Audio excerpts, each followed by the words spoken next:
Welcome, everybody, to Catfish Weekly, along with Chad Fields from Fields to Water. I am Josh, the weekend angler, and tonight we are going to be discussing a topic that hopefully is going to help some people out here next month, because CatCon's going to be here before we know it, and there's going to be all kinds of gear floating around. And we're going to be kind of breaking down some of the terminology you'll see on the gear, and that way you can make a better decision on what to purchase and what benefits you the way you fish. So, Yep, we are 4 weeks away from that, and there's already other expos going on. Just seen there was one down, I believe, in Tennessee, and I know there's some ones around different areas. I know there's another one over here in Indiana, sometime here. we've got one here local in Marion this coming weekend. I think they've got a fishing and boating show that we usually go over and pay a visit to, and this year will probably be no exception to that. We'll go over and take a look, see what they have. Well, let me. Already got us 30 people watching. Lyle won't be joining us tonight. He's feeling a little under the weather, so. Ain't he under everything as short as he is? Yeah, pretty much. Well, what do you say we say hi to some folks right quick? I can do that. I've got the chat pulled up on the YouTube side. That way we can see everybody that's left a comment. Starting out, I see Mike Sampson. Hello, Sampy. We've got Jersey, Burrito Catfishing Lady, 922 Crappie Barbecue, Brewer Boys Outdoors, John Boys Catfishing, John Patrick Jr., Cold Creek Catfishing. Hello, Billy.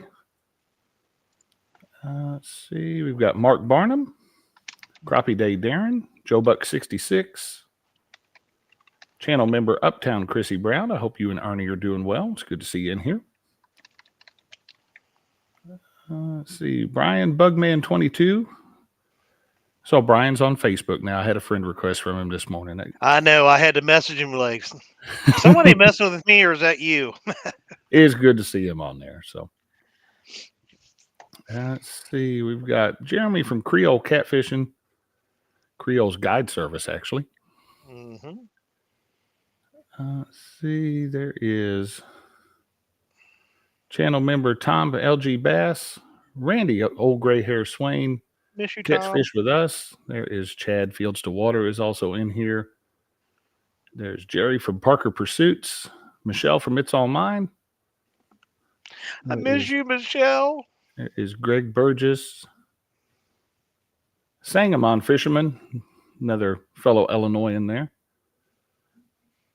Let's see. Looks like I have made it down to the bottom of the. Oh, there's Buckeye Catfishing, and I know I saw Schmieder the Cedar in there somewhere, and I've definitely seen Schmieder the Cedar. I could have sworn I saw his name, but either way, I'll say hi, just to say that name. Yeah, Buggy, that's about one of the main reasons I keep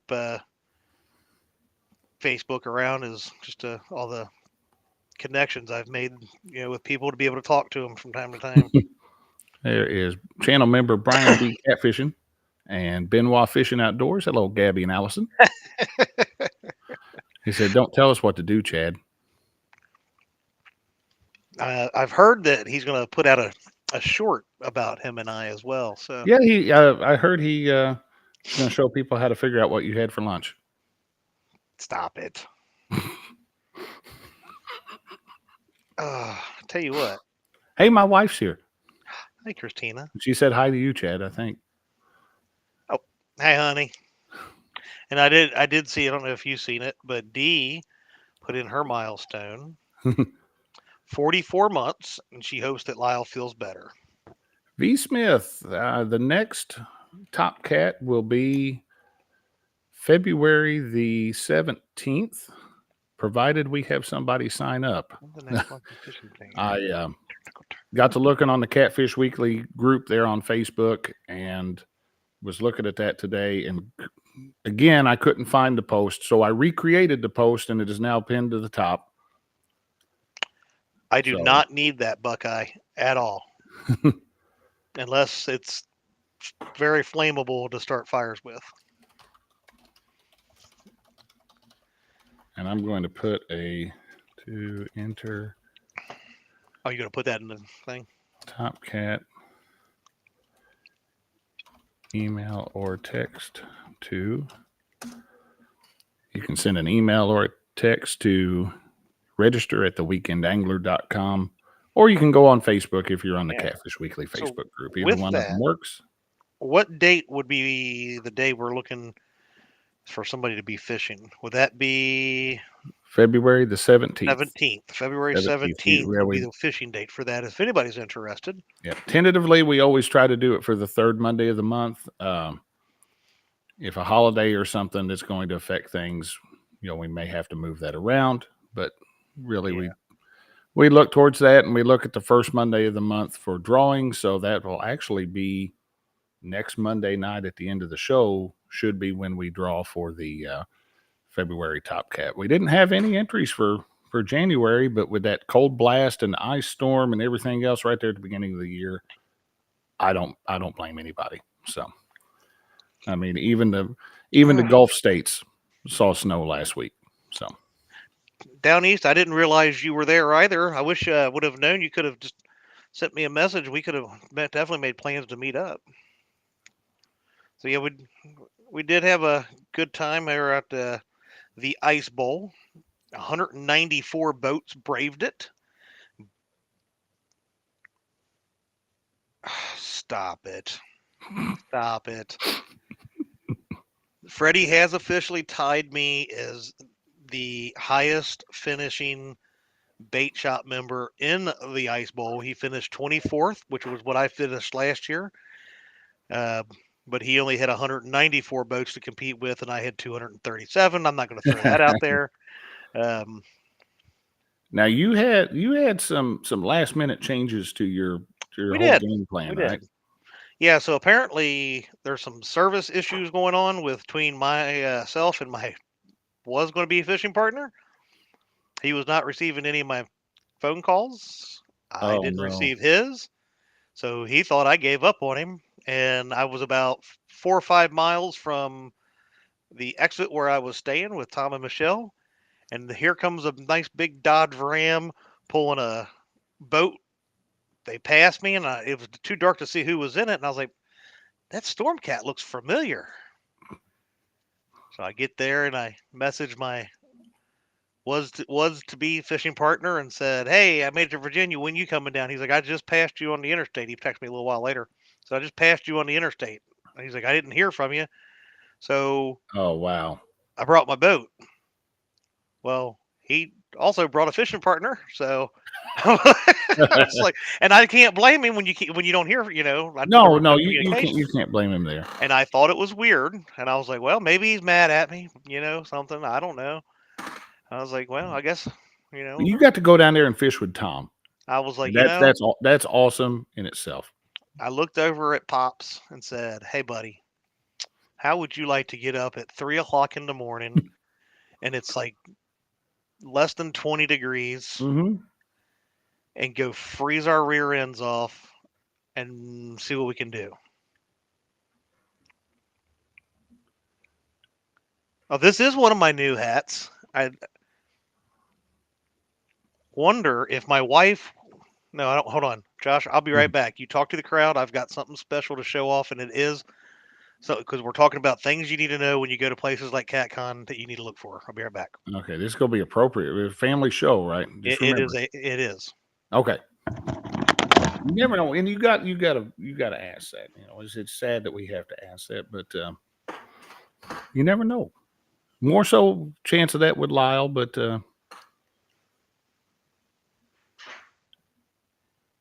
let's see. I saw a question in there, and I want to put it up. Looks like there's been a couple comments on it, and I have not seen this law. I've not seen this law. Of course, I don't live in Indiana, and very seldom do I fish there. But see if I can find that.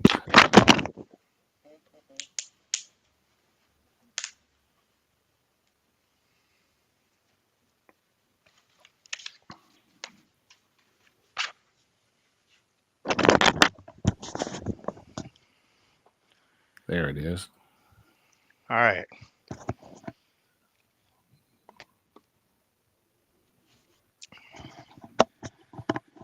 Here we go. So when you go to CatCon, there's going to be a booth that is set up, and I'm not putting my camera on purpose just yet. But if you are a fan of fishing and stuff, I highly suggest you go over and check out the new fishing and stuff hat. Okay, that's an awesome hat. Do you feel smarter wearing that hat? I tell you what, it was like I became like elevated when I don't know, it was like something just lifted me up. So amazing. But you can only get these at CatCon. These are not anywhere being sold yet. You have to go to the fishing and stuff booth, the limited supply. Make sure you go over there and tell them that I sent you. He won't give you a discount, but tell him I sent He's you. probably gonna kick you out. Tell him I sent you. Well, he's already mad because I sent you. I got a pre-production without his consent. Did I see new House Bill 121 in Indiana limiting nets, including cast nets? I have not seen that. Buckeye goes on to say it may be illegal to cast net in Tanner's Creek this year. That's interesting. So I know that's your neck of the woods. So that's something that could be. Yeah, because Tanner's Creek I never really cast net in, but there are other creeks in Indiana that I do. There's Chadwick and then there's Dark Chadwick now. We need Dark Gothic Chadwick. Could make that happen. But yeah, I mean, come on. Oh, God, that's sharp. So yeah, lots of talk about Indiana said trying to ban netting bait statewide. That could get very. I'm gonna have to look that up. Interesting. It's House Bill 121. It says contact your representatives about. Is it Senate Bill 121 or House Bill? Basically, a statewide ban on cast nets, seines, dip nets, and minnow traps. Wow. That sounds ignorant. This is what happens when people who don't fish and don't, engage in the sport try to make laws about something they don't understand. That is government in a nutshell right there. Dee says that hat is her gift for letting Chad go to Virginia.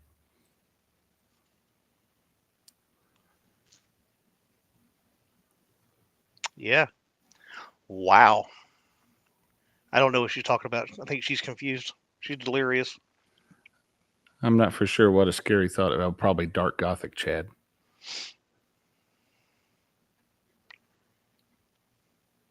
Yeah. I wish I would. I didn't want to get this one dirty. That dirty. So I didn't wear it. No. There's Pontoon Jody. And I'm glad that Dee hadn't actually noticed the hat because I had it hidden underneath my other catfish hats that I bought. So, all right, Josh, you gotta be careful. I had a Parker Pursuit hat once. Yeah. And I left it in the on the dash of my truck. And I went out fishing, and when I come back, somebody broke the window out of my truck and left me another one. Dang, that's horrible. Oh, shoot. All right, let's get into it, sir. What we're talking about. Understanding some terminology.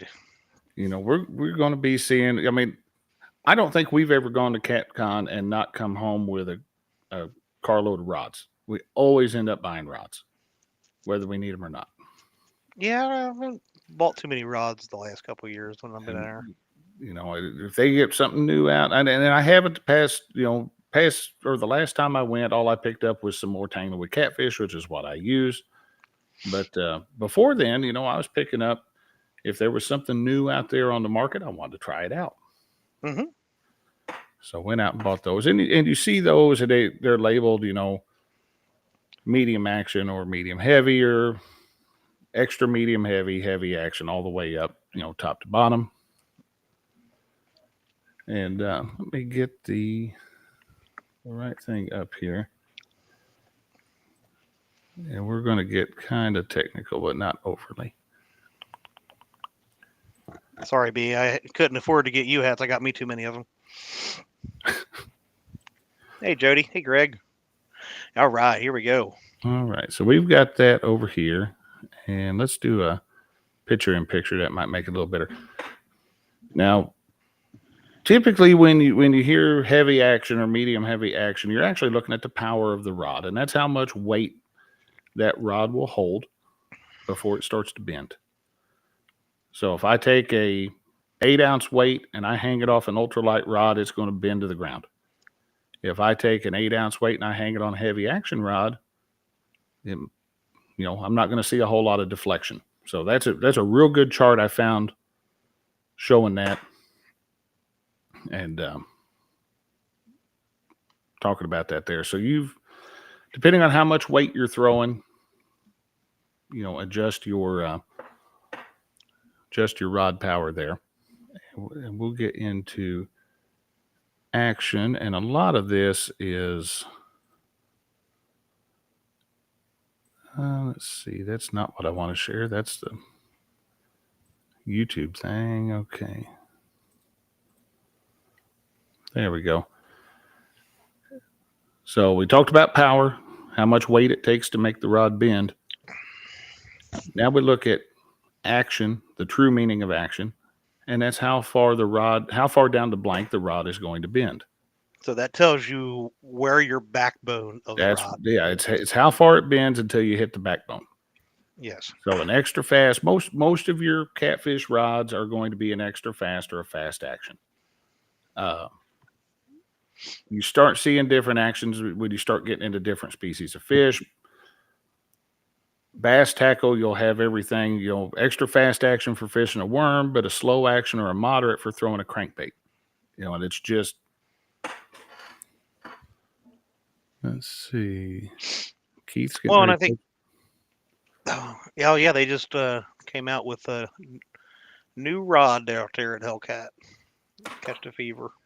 And Parker is absolutely right here. There can be a major difference in rod actions depending on the brands. One company's heavy might be another company's medium heavy. Mm-hmm. There is the only consistency in fishing tackle is there is no consistency. Yes. Key example, we've talked about it before, to look at hook sizes. Mm-hmm.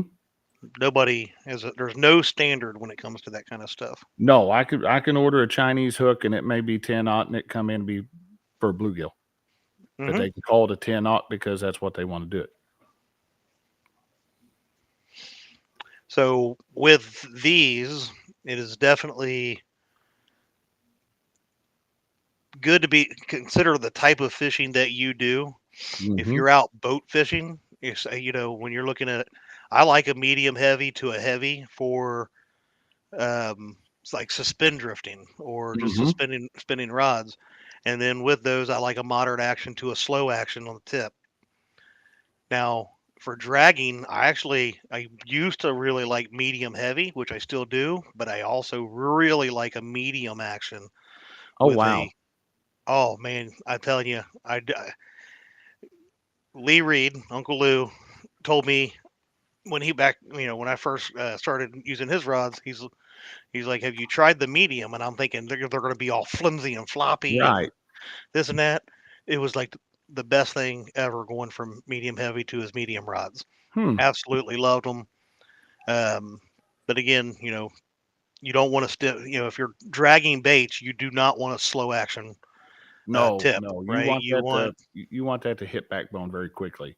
Yeah, you want that to have. Well, I want that flex because it helps pull those mm-hmm. rods over structure. I wonder if that helps you keep from snagging too. I would think that it would. You've got a little bit of flex, you got a little bit of give, and probably a lot, softer movement down there if you do happen to get snagged up. That it might. See, yeah, personally, from the way I fished and my experience with them, I like the mediums better than I did the medium heavy. And again, it's dependent on the rod. And we had, because and I like, I like tangling with catfish. It's what I primarily use, and I like mm-hmm. the good rods. like the Extreme series, which is a medium heavy power. A while back, I bought the Whisker Whips, and those were marketed as a channel catfish rod. And to me, those were a little bit too flimsy. I was missing fish on them because it didn't match the way that I fish. I like to have the rod in the rod holder, especially if I'm anchored up. Have the rod in the rod holder, let the fish run. He's gonna run until he hits the backbone of that rod, and it's gonna jerk that circle hook right into his jaw. Yeah. And that softer rod, it wasn't doing that. If you were right there with it and could reel down when they started running, you'd hook up every time. Yeah. But it wasn't how I fished, and so they didn't work for me. Let's see. Keith says they do need better standards on rods and hooks. I got ripped off buying online. I like putting my hands on both to find out what that is. And that's where your fishing expos and everything really come in handy. You can go and get your hands on some tackle. Take a look at it, walk around, and look at everything. Look at everything before you go buy. Bugman says he's got a Tanglewood Catfish 2-piece 10-foot rod. I have a couple of those, and I use them primarily for suspend drifting. And those are my side rods off the side of the boat. Now, see, so I do something similar, like what you're saying right there. So, I like if I know I'm going to be like suspend drifting, I like varying sizes. Most everybody does, from a boat now is 7.6, which I do use, but like when Freddie came out with those shorter rods, those make great filler rods where you can do a 7.5, a 5 foot, and a 7.5, right? Or even a 6 foot. When I'm suspend drifting, and if I run 6 rods, I'll have those 2 10-footers out. So now I've got 20 foot plus the width of whatever boat I'm in. So say 26 feet. Then I've got a 7.6. So about 3 feet in on either side. And then I'll run 2 out the back, straight back, that are hanging down. So they're now the width of the boat. So I've got baits, say 6 feet apart.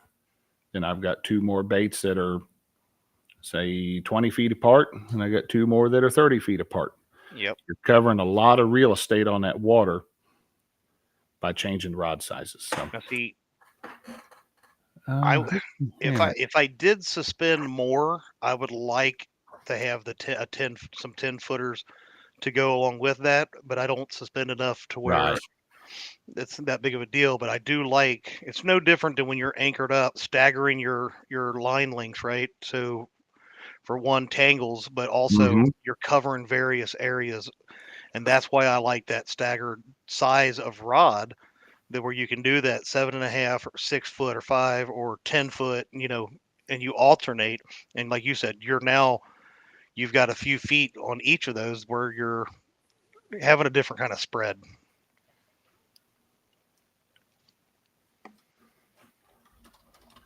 But I definitely think like this here is something to think about. And go before because like my first CatCon, because I bank fished my entire life up until right at that first CatCon, I was going down there with the mindset of the certain rod that I was looking at to get a set of, blah, blah, blah. I didn't think about, I was going to look at anything else. I would suggest making a round and looking at the various rod companies that are out there. Don't listen to, so-and-so says Catch a Fever is the best. So-and-so says Mad Cat's the best. So-and-so says Tangling with Cats is the best. Right. Yada, yada, yada, right? Go feel the rod in your hands and see what you like. Because the rod itself, the action, the grip, the weight, it's going to be different on a lot of rods. I really suggest feeling all of them and playing around before you make a decision. Especially when you get into something that is very gear specific, like bumping rods. Yes. Find one that balances. If you have your bumping reel already, bring it with you.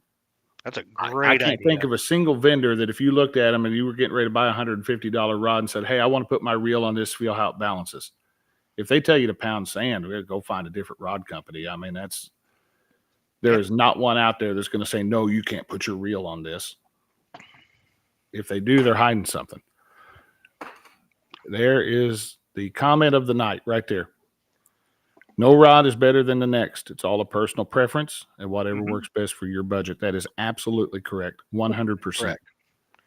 Because again, the world record at either the current or one of the world records was caught on an ugly stick. Caught on an ugly stick. You could pick up any catfish rod at any of these fishing expos, and they're going to catch any freshwater fish you want to catch. They're going to handle anything you can throw at them. Find the one that fits you. I mean, and if you find a few different ones, now you're starting to see even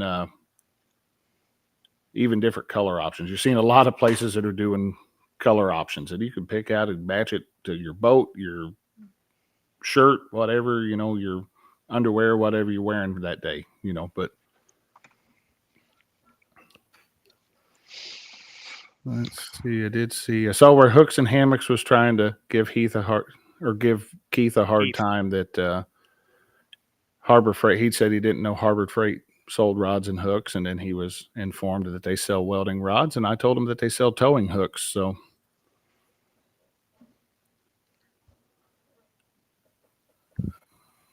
let's see. We'll get that one off there. All right.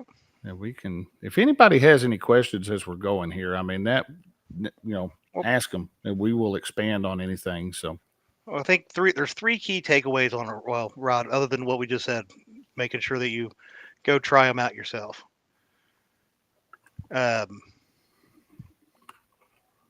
One is the action of the rod versus the tip of the action of the rod. There's two different parts of that. And when how fast that action is, where does that rod actually bend? Because I've seen some rods, and it's not because it was 100-pound fish, that people will have their bent down where the top handle would be, and I can't handle that kind of fish. That's too much play for me in a rod. I like them to have backbone. And a few years ago, and I'm not going to name the vendor. Yeah, me neither. But there was a vendor there at CatCon, and I thought it was one of the coolest things that they did. They had a setup, and it wasn't anything fancy. They had some rods with some reels on them and line, and they would bring it over. I don't remember if it was a pulley or they had a weight on the ground or whatever it was, but you could hook that and lift up on it. I think it was a stationary something, so you could pull hard against it. Well, you could feel and you could see where the backbone was on the rod, and it let you get a good idea of how it was going to bend, or how it was going to act under pressure. And I went over there looking at the medium heavy, was going to buy the medium heavy, and ended up, I was like, well, this medium heavy of theirs bends like a medium to me. I said, so I'm step it up. I went up one stage higher on the rods, and then ended up liking that one. So, yeah. Again, to me, you got to have some backbone in a rod, especially if you're targeting trophy cats, for being able to maneuver the fish, right, and work that fish. Or otherwise, they're going to be working you to death. And you know what's funny is I went through a bunch of different rods when I was trying to figure out something to specifically target flathead with. And what I ended up liking the most, and ended up, I don't even want to say settling on, but ended up going with, I guess is a better term, is those white ugly stick catfish spinning rods. I know what you're talking about. Yeah. I bought the 8-footers. They're awesome. Oh, look at that. Creole. We will have a jig in our booth at CatCon to bend and load up rods. There we go. Let me time him out. And Freddie says, stopping by to say hi, chat. Hi, Josh. And loser Chad. That's not very nice. I'll let him win one. Man, Jody says she's just looking at CatCon. She's not buying anything till she gets a new boat. Yeah, I Maybe say you that. can, they have boats there, Jody. You can go there and buy a new boat. Yeah, they got definitely several boat dealerships there. Mm-hmm. So And let's see. Let's jump over. yeah, what's our next That one conversation? closed, and this one closed. We're going to talk about gear ratios when it comes to reels. And that is one where sometimes that can get a little bit confusing on what they're actually doing. So you look at you'll look at the side of your reel and you'll see 5-1 or 6-1, 7-1, 10-1, whatever it is. And 621. 6.2-1. If you see a couple numbers, it's usually a 6.2 or 6.3. I've got a few 6.3s, but all that means is for every one full rotation of the handle, that spool inside the reel is going to turn however many times. So on a 6-1, so for every one full rotation of that handle, that spool is turning 6 full rotations. That's all it means. All it means. 5-1, 5 rotations. 8-1 is turning 8 times. If you have the same reels with different gear ratios, the faster reels are going to bring in line faster. There's a little bit of a catch to that, just like there's always a catch with everything. But if you had two identical makes and models, if they made Abu 6500s in different gear ratios, which would be amazing if they did. But if you had a 5-1 and you had a 7-1, that 7-1 is going to bring in line faster than the 5-1. But those lower gear ratios also give you a little bit more leverage. So if you're, 5-1 gear ratio reel going to act like a winch. Mm-hmm. It's going to be a whole lot easier to sit there and turn that if you've got a 100-pound fish on than it would a 7 or an 8-1.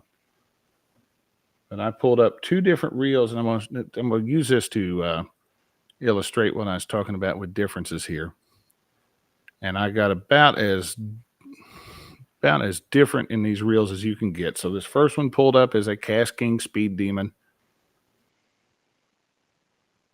I did a video on the first gen one of these, and I kept that reel for all of about 3 months, and I sold it. I absolutely despised that reel. You couldn't throw more than 1 or 2 casts without it backlashing. And so a coworker of mine tried to tell me that it was me not knowing how to throw a bait casting reel when, I've thrown them all my life, but okay. Oh, no. You sell it to me. I want one. So I sold him that reel. And a couple of days later, he tells me, I can't throw more than 1 or 2 casts without backlash. And I said, well, you don't know how to throw a bait caster, I guess. But, but there's a little thing in the specs on these reels. You'll see a little term called IPT. And that is inch per turn. They may say retrieve rate. They word it a little bit differently. But that is telling you exactly how many inches of line that reel will pull in every full rotation of the handle. So this Speed Demon reel is a 7.4-1. So like I said, every one full rotation of the handle, that spool in that reel is going to turn 7.4 times, almost 7.5 full rotations. Now, question about that. Mm-hmm. The inches per turn is going to be determined, though, by the size of the spool. By the diameter it has of the nothing spool. to do with that one crank making so many rotations. That is more of it is going to be determined by and that's why I said if it was identical reels, if you had this Speed Demon, if they offered this in a 7.4 and a 5-1, the 5-1 inches per turn is going to be less, right? Because it's getting 2 more full turns of that, almost 2.5 more full turns of the spool. Yes. But we're going to look at this one here. we'll try to remember this 29.3. I'm going to put it in chat. 7.44 to 1. Let's see here. Cast King, 7.4 to 1. And this is obviously not a catfish reel, but so at 29.3 IPT. Creole, yeah, we can get into that. Absolutely. So we're going to do Cast King 7.4 to 1 at 29.3 inches per turn, just so I can go back and find that. And share screen. We're going to go about as completely polar opposite as we can go. And we're going to look at the Penn Squall level wind conventional reel. So great big round reel. Looks like that. Good reels. I have a few of them. Don't try to fill them with braid unless you have like Chad Fields money, but you know, it is what it is. Yeah. So let's go down and look at let's say a Squall 30 level wind. Right-handed reel. 4.9. Let me, ooh, too much. Right there. 4.9 to 1 gear ratio. So one turn to handle, just shy of 5 full turns of the spool. But look at the difference in inches per turn. Because that spool is spool is much bigger diameter. And I mean, you're looking at a reel that holds 440 yards of 25-pound mono. So I mean, or 685 yards of 50-pound braid. So I mean, you're a lot of this gear ratio matter more in bass fishing. I like a faster retrieving catfishing because slackline loses fish. My thumb gives me levers. There you go. I've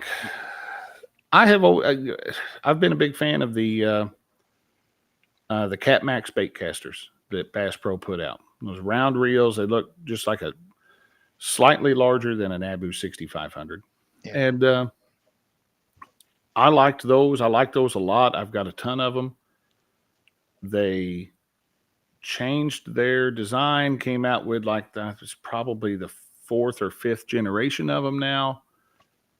And I have not had good luck at all with this new generation of Cat Max reels. They keep breaking on me. I'm having issues with them. I'm having to replace parts a lot more frequently than I do with the older ones. So, you know, unfortunately, I'm looking at going to having to go to a different reel. So I've actually picked one up that I'm going to try out. That's a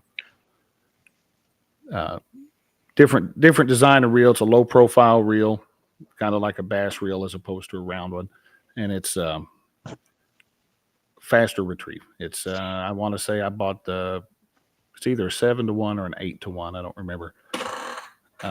Bumping reel, I like as fast as you can get. If they had a 10 to 1, I'm gonna buy a 10 to 1 because I've got all that line out there, and I might hit I snag or suddenly I lose bottom when I'm bumping.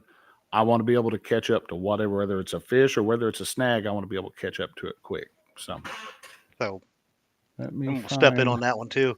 So do you know what I look at when I buy reels? What's that? I could care less about that gear ratio. Mm-hmm. There's 2 things that I'm looking at, depending on what I'm. Being you, I know you ain't looking at the price because you don't care. I wish I had the money you think I did. One is the retrieve rate, like what you was just showing. One had a 29 inch, one had a 33 inch. If you look at like the Abus, they're typically around 26 or 28 inches. I want to know how much I'm retrieving when I'm cranking a 1 full turn, right? Mm-hmm. Because suspend drifting, that makes a big difference when your 1 full crank is, say, 26 inches and one is 33. If you do 2 cranks, you're almost a half foot to a foot higher, right? And depending on what reel you have, off of the bottom. I want to know where I'm going to be pulling. The other reason is kind of what Keith was saying. If I'm somewhere where I'm fishing heavy structure, I want to pull them up and out of the structure as fast as I can to avoid the snag. Go ahead. Go ahead. Go ahead. You good? Yeah, I'm good. Go ahead. Well, the second thing that I'm looking at with that is the amount of drag it has. like the one you just showed, the Penn Squall had 35 pounds or 33 pounds Mm-hmm. of drag. I don't need that kind of drag because one, I'm running 30-pound test. Mm-hmm. I don't want my drag to be possibly tighter. You should never have it fully down anyway. But let's face it, sometimes if you don't check them, they're bumping around and this and that. They Mm-hmm. tighten up. You don't realize it. That 30-pound test goes to start pulling. The drag doesn't, ever let it loose. It snaps right on a big fish.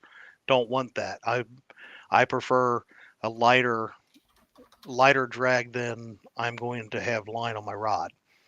So that way I can allow the rod to do the work and work the fish, wear it out, and get it in versus trying to muscle it, possibly snapping the line because my stuff's too tight by mistake, right?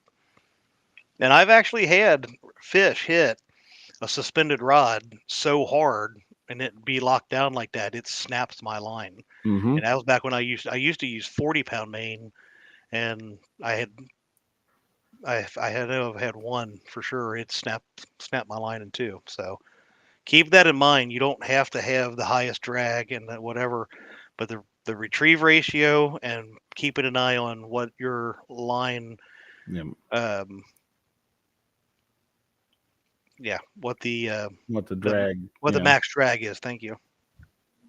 And that's actually when I started talking. That was one of the things I was going to bring up. Is all these companies now, they love to show off their numbers on drag.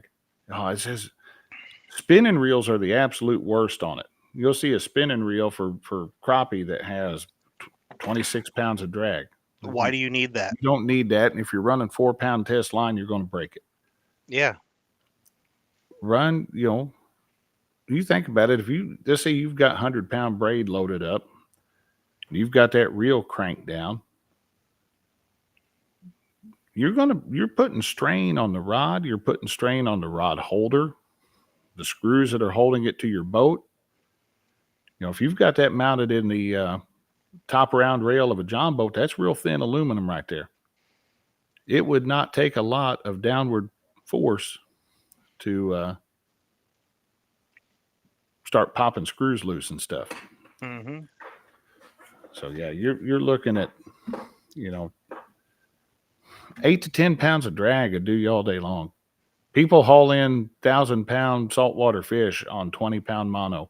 They're able to do it because they know how to use their drag. Yeah. And I people think have gotten.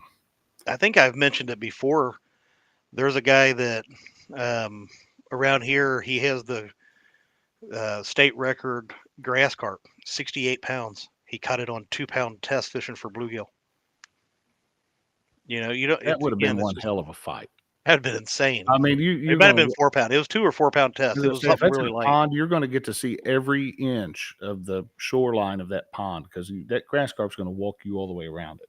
But I'm trying to find. Creole mentioned bearings, and I'm trying to find a good photo. Well, the one that you were showing earlier, it had 10-to-1 bearings. Yeah, let me pull that up here. Actually, there's a real good picture right there. I'm glad you noticed that one because I hadn't paid attention to it. There is 10-to-1 stainless steel or shielded stainless steel ball bearings. Stainless steel bearings going to last pretty much forever. They're not going to be as smooth as a ceramic bearing, but they're going to last longer. And you can start seeing where all your bearings are on this. You've got 4 of these bearings in this 10 bearing count reel. 4 of them are in the handle. They're in the knobs of your handle. There's 1, 2, 3, 4. So there's 4 of them that are really not doing much for you in terms of that mechanics of that reel. They're just making the knobs turn a little bit easier. That's important to me. The spool is sitting on a couple. Looks like your worm gear for your level wind is sitting on a couple. And now your main shaft bearing for your main gear for your handle is sitting in one. And then you've got that that one-way clutch bearing right there, and that is your anti-reverse. So that keeps your reel handle from turning backwards until it gets dirty, and then it will turn backwards. But those are the way to go. I prefer those. I mean, a mechanical anti-reverse pawl is actually better, but I like a lot of these are instant anti-reverse. There is no play going backwards in them. I'm trying to see if it have a picture there. There's your insides of your reel. And the good thing is, I know I've got a video on my channel where I tore apart a Catmax reel and put it back together. And we've done reel cleaning and teardowns here on Catfish Weekly quite a few times. I did one last week with an Abu. Yeah. And so, I mean, you can see a lot of those bearings on there. If you go back to the videos where we're actually focusing on reel cleaning, a lot of the times I'll pick up the bearings and show where they're going and everything more so than I did last week. But yeah, there's your, look at your diagram of your reel. Chinese reels are notorious for, 13, 14 plus one bearings, and you've got bearings in weird spots that they're not doing a whole heck of a lot for you. Is that kind of cool that it's got bearings in the knobs on the handle? Yes, absolutely. But is that going to help me get a fish in? No, it's not. I am way behind in chat, so I'm watching. I just noticed that I was scrolled way up there because I'd clicked on something. Do appreciate you there, Buck. Yes, if you guys would, appreciate you hitting that thumbs up for us. So again, look at your. They're starting to get better on this. They used to, every time you would look, it would be mono line capacity, and then they would have it in the weight of the mono, and then they'd usually have like the diameter. Yes. And you could use that diameter if you knew what your braid diameter was to kind of get an idea how much it hold. Now they've just realized that a lot of people use braid, and they'll start showing it now. So this one, both is not bad to have, because I like having both. Again, we talked about it. There's no real standards in a lot of different stuff. And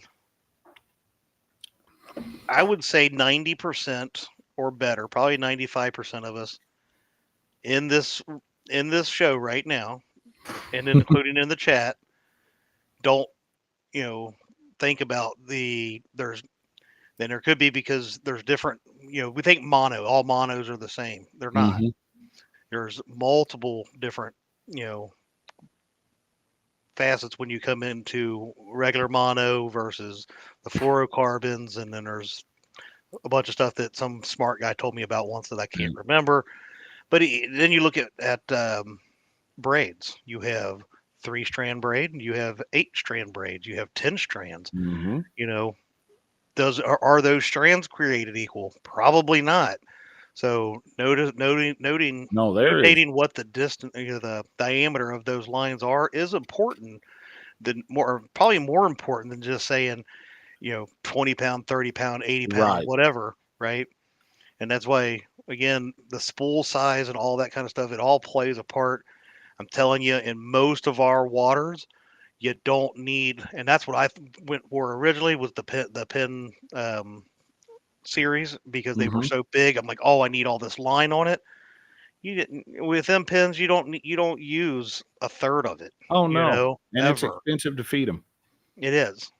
So it took me a little while to realize it, until I started going. Then I went to the Abu 7000s, and now almost all I run is the 6500s. Right. So plenty of line. Let's see, Catmax Max 3000C.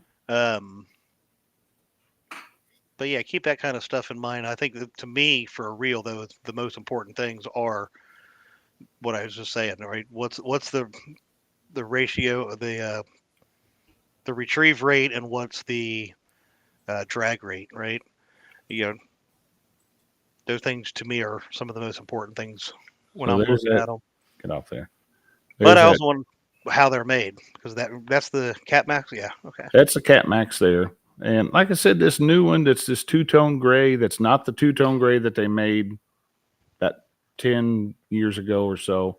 That one was good. This one, not so much. I'll say To the me, old Cat and Maxes were really those good. used to consistently get almost a 4.5 to 5-star review on Bass Pro, and they're down to a 4. They're still good reels. For They the just price, they're good. You know, it's just like going to Walmart and buying one of the Shakespeare oh yeah. Oh yeah, round those reels that they sell ATS. there. Those things Yeah. are winches, you know, but quality is, But we talked about the bearing count. That one's 3+1. It's got 2 spool bearings, and I can't remember where the other one is. It'd be the main bearing go for the shaft. Yep. So you got 2 spool bearings and the shaft bearing. Then that's it. The rest are bushings. It's still moving. It's just moving with bushings. It's metal on metal with oil between the surfaces, and it's doing that as it that's what it's using instead of a bearing. But look at recovery. I just heard beeping, and I don't know what that is. I just heard that too. It did that earlier, so There it was again. Weird. it's coinciding with getting messages on my phone. So one of us has a beep turned on somewhere. I don't have any beeping on my But, side here. Recovery, that's your inches per turn on that. Exactly. 25 inches per turn. So right there, 25 inches. The other one I believe was 33. That's 8 inches, right? Mm-hmm. So when I'm dragging with a Cat Max and I've got 100 yards of line out, that's a lot of. We're gonna do some math here in a second. Here, well, I was saying the faster you can retrieve it in, because I don't know about you, when you're fishing with multiple rods, like 6 or more, you wear yourself out, especially in current, trying to reel. All right, so now we're gonna get real. All those rods in. Where's the other? There it is. There's old John real-time catfishing. What's up, Muskrat? All right. So the math nerd in me is going to get going here. I got just dragging with the Cat Max. So I got 100 yards of line out. So you got 300 feet of line out. It's 12 inches in a foot. That's 3,600 inches of line. Mm-hmm. We know we get 25 inches per turn. So we divide it by 25. Nope. Divided by 25. I got to turn that reel handle 144 times. Per 100 yards. Per 100 yards, 144 times. Now, what was the other one? 33. So divided by 33 inches per turn, 109. That's enough to. Yeah. That's enough. You'll be worn out by the end of the day. So that was what? What'd you say? The other one was 140. 140 turns. So 30. Say we'll just call it an even 30. Do that 6 rods, right? It's 180 extra, 3 times 6 is 180 extra turns every time you're bringing your lines in. Yeah, that's why I like the the retrieve. It's going to work on the elbow. It's going to work on the wrist, and y'all didn't know you were going to get a math lesson. That's right, but didn't know that was coming today. But that's what I'm good at. My wife loves it when I do that. So she hates when I get going on math because I like it. What's funny is she was the one in the math club or whatever when she was in high school. I was not. But now I'm the math nerd. So I understand. Let's see. My dad's blowing my phone up. Lyle's saying nasty things. Mm-hmm.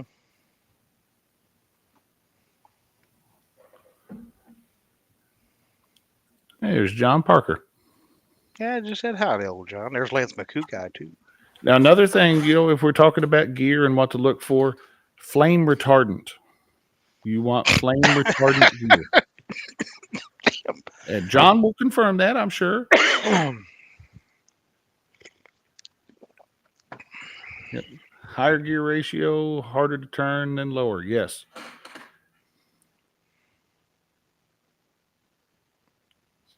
So we've got higher gear ratio, harder turn. Yep, it's a whole lot easier to pull in a. If I had to pull in 200 pounds of dead weight, it's going to be easier on me to do it with a 5-to-1 than an 8-to-1. But no more staring on wrist. Strain. Strain, What it I'm meant. guessing. Yeah. Yeah. Chad is what? What? I mean, it's an I have hour no idea. show and we're almost out of it. I can't. It's too late to get started on Chad is what. We'll have to do that another week, Roger. But I'd be happy to send you a private message if you want to know. I'm just going to tell him that Chad is my friend. I bet. Just like you told everybody at Baldwin on the.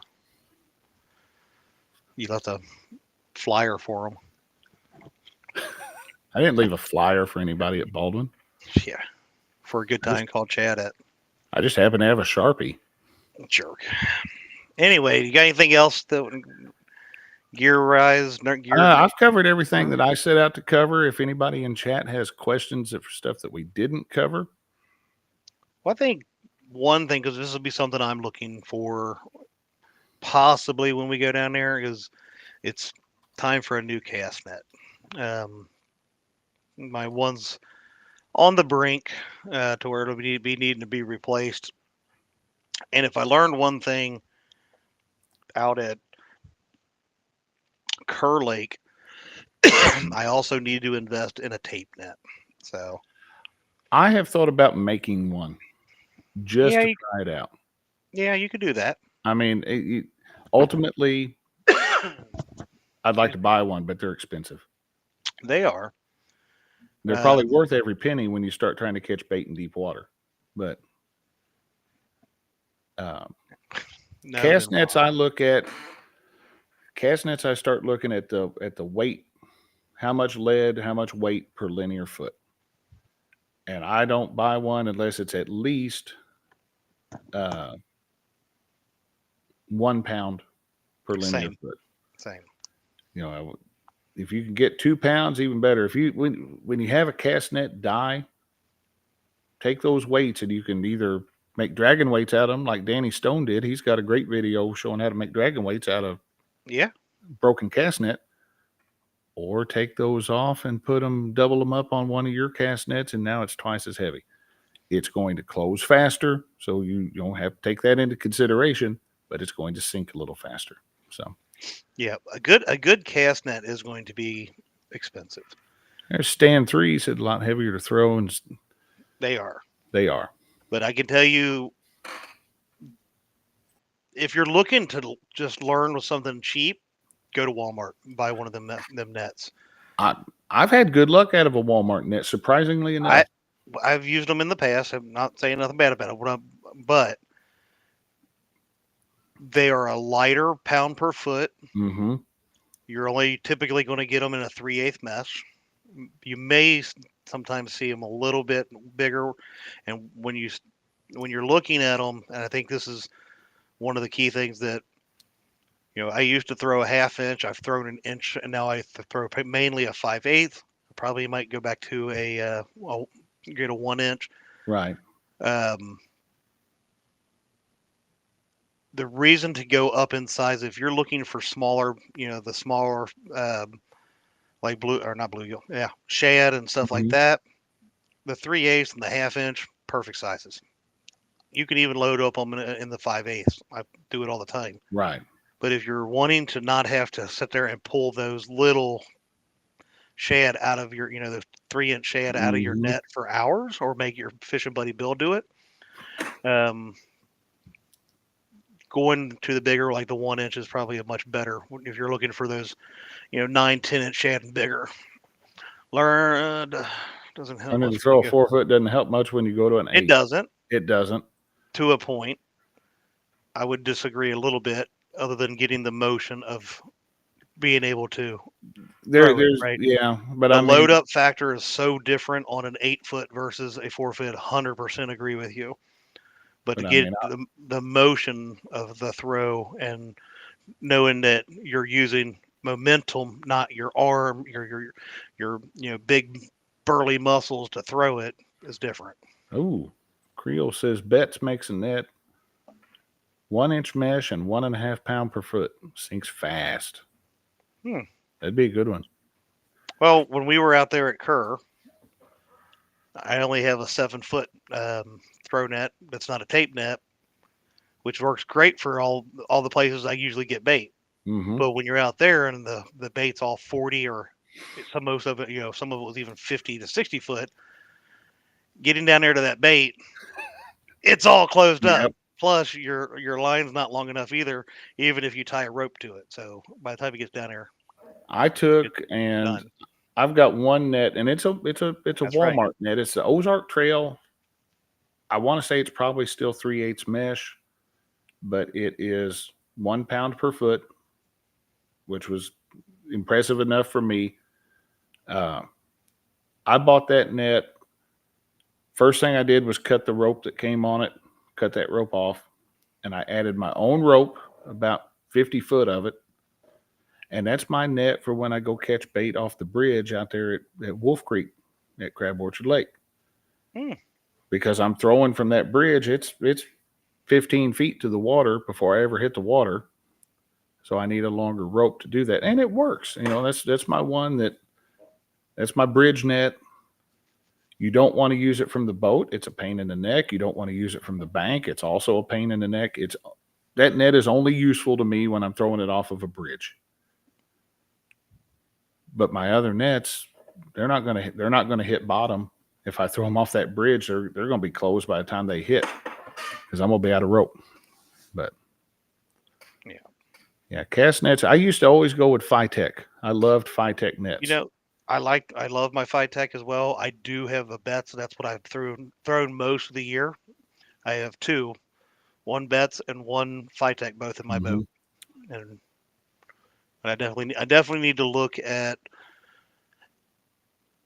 getting another 5/8, maybe a 1-inch, and no, not anytime soon, because like I said, I don't around here. There's nowhere that I'm throwing this time of year until maybe midsummer sometimes that I would ever try to even throw deep enough that I would need a tape net. That's about the only time the river's calm enough that you could use it. And Phytech is fragile. You gotta be crazy. I've pulled. No, I'm gonna agree with that. When I started ripping up Phytechs, they changed. Really? Yes, the price went through the roof and the quality went down. That's maybe I haven't bought one in a while, but no, I've thrown it on metal structures and ripped the hell out of them. But I've pulled up entire on something where you can get it to the surface of the water and you still can't get it loose. And I've lifted in the water. I've lifted logs. I've lifted rocks out of the water with them. But yeah. Okay. I want to see the fishing fuel cast nets. I have yet to see what they're made of. I don't want to just order a fishing fuel cast net and not know if I'm going to like it or not. I'm not spending that kind of money unless I'm able to hold the cast net. It's just like holding what we're talking about. Going and checking out the rods in person or the hooks in person. Yada yada yada. I'm going to put a thing in chat here.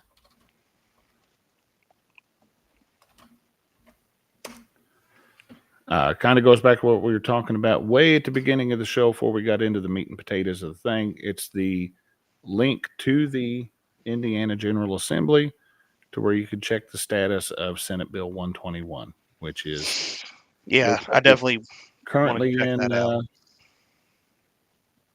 Can't even tell if it's in committee yet or not, but it's one of those things that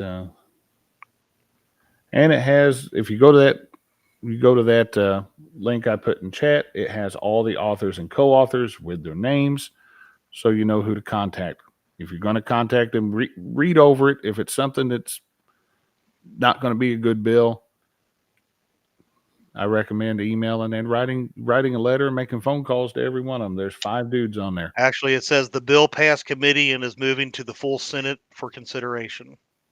Nice. So yeah, that's going to be something to check on there. So, have you guys ever magnet fish?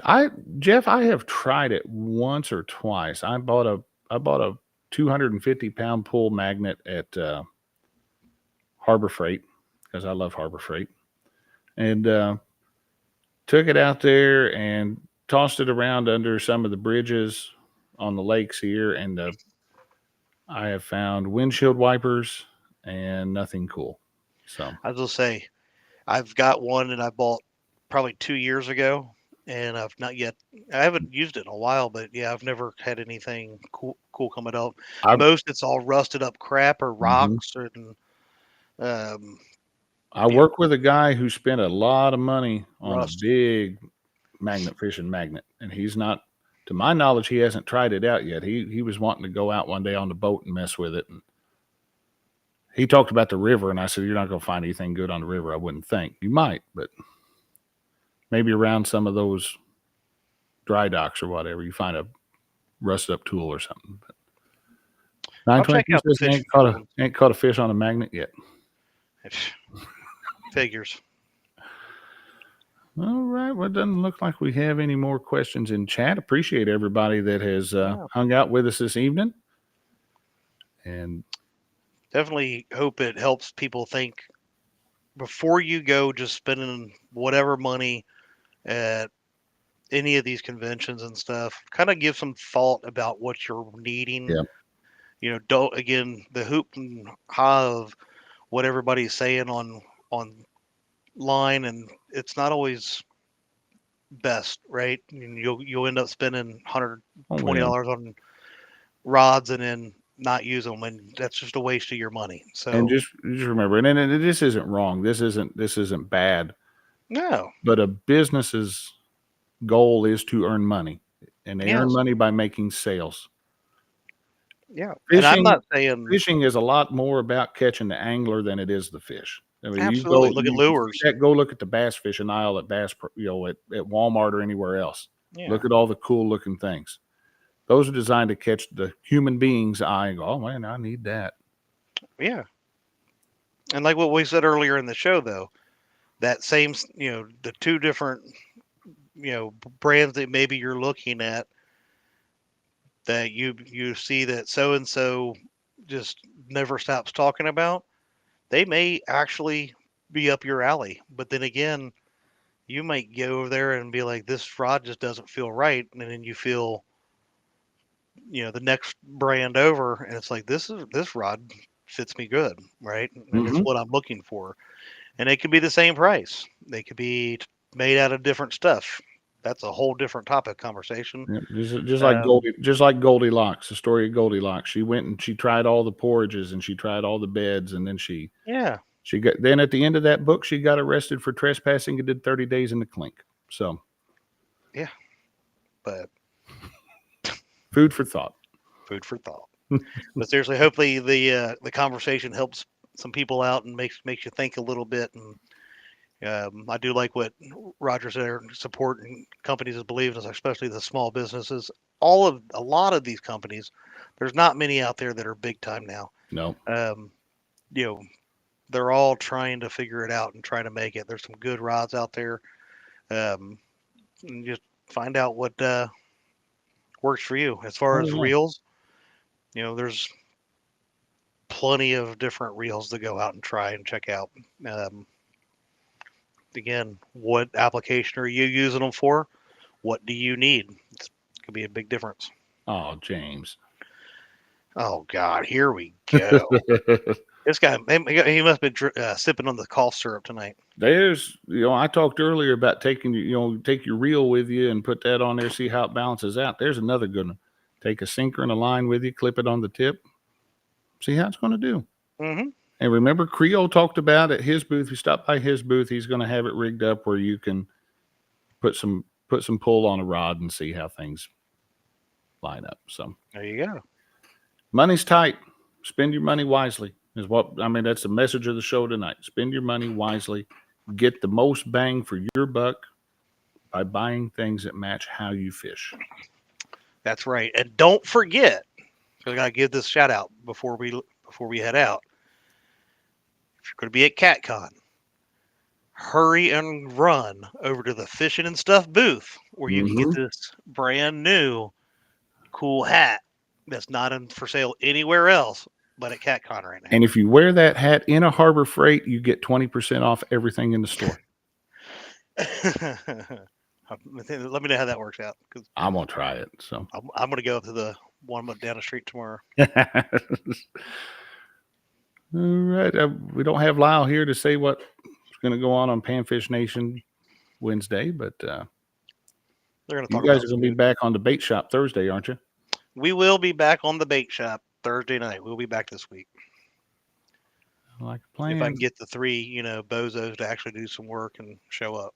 And don't forget, next week, February 3rd, that's going to be the drawing for the February Top Cat.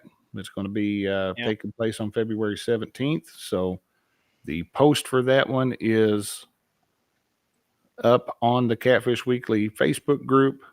You can put your name in there, or you can send me a text or an email to register at theweekendangler.com. It's hard to say that and type it at the same time, but it is in chat there. You just send a message over that, and I'll put it in the Catfish Weekly Facebook group for you. So it's easy. So. All right. 2 pounds. Tomorrow night, new co-host. Huh. I don't have to work till 7 tomorrow night like I usually do on Tuesdays. I'll actually be able to get on YouTube tomorrow night. Go in there and aggravate Roger. That is fun. It is fun to aggravate Roger. I like Roger. Roger's a good guy. That makes one of us. Oh! He didn't suck up like Cool Cats did, so he gets to be the one I pick on tonight.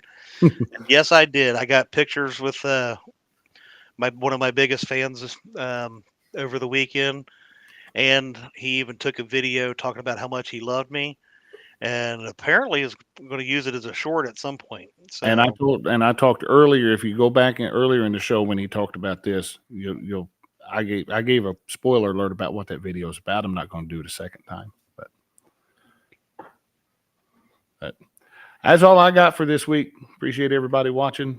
I had no submissions to the bragging board this week, so none. I had none, but you know what? We went out Friday, and our ice on Crab Orchard Lake was still about 3 3/4 inches thick. Yeah, so. I could definitely. Jeff Beal, Jerry Parker right now is still leading in Top Cat. So yes. All right, but we've got a lot of Top Cat left, a lot of the year left before that can change. So, yeah. All right, everybody. I think that's going to do it for this evening. Well, thanks, everybody.